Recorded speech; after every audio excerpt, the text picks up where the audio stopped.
Hi నమస్తే, నేను మీ Rapalli Bhaskar, advocate.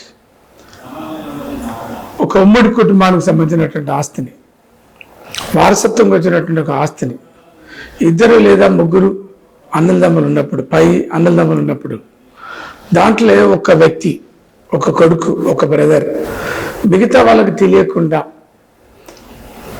సంతకాలను forgery చేసి వచ్చినటువంటి వారసత్వంగా వచ్చినటువంటి ఆస్తిని మొత్తం అతనే తీసుకుంటూ మేమేం చేయాలనేది చాలామంది అడుగుతున్నటువంటి సమస్య. ఒక్కటి గుర్తుంచుకోండి, వారసత్వంగా వచ్చినటువంటి ఆస్తి ఏదైనా లీగల్ ఎయిడ్గా ఉన్నటువంటి అందరికీ చెందాల్సిందే. దాంట్లో ఒక్కలో ఇద్దరు తెలివి కలిగిన వాళ్ళు రెవెన్యూ అధికారులను మోసం చేసి మేనేజ్ చేసి దొంగ వీలునామాలు పెట్టడం, లేదు డాక్యుమెంట్స్ తయారు చేసి మిగతా వాళ్ళ సంతకాలు ఫోర్జరీ చేయటం, వాటిని ఉపయోగించి కావాల్సినటువంటి ఆస్తిని పొందితే అది చట్ట ప్రకారం మోసం, ఫోర్జరీ అనేటటువంటి వాటి కిందకి అది వస్తుంది.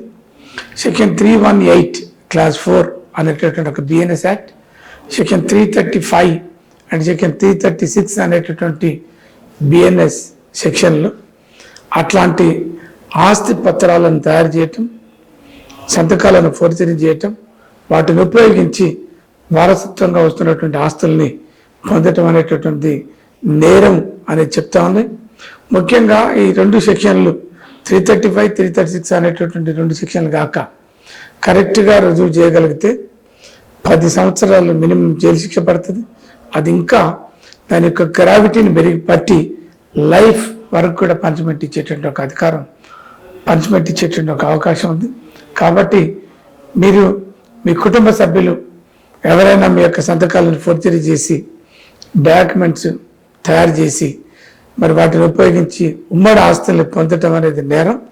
మీరు ఒక న్యాయవాదిని పెట్టుకోండి, క్రిమినల్ కేసులు పెట్టండి, సూట్ ఫర్ పార్టిషన్ కానీ, suit for cancellation of sale deeds, లేదు సంబంధిత డాక్యుమెంట్స్ని క్యాన్సిలేషన్ కోసం కూడా మీరు యొక్క దావాలు వేసుకోండి, న్యాయం పొందండి. Thank you.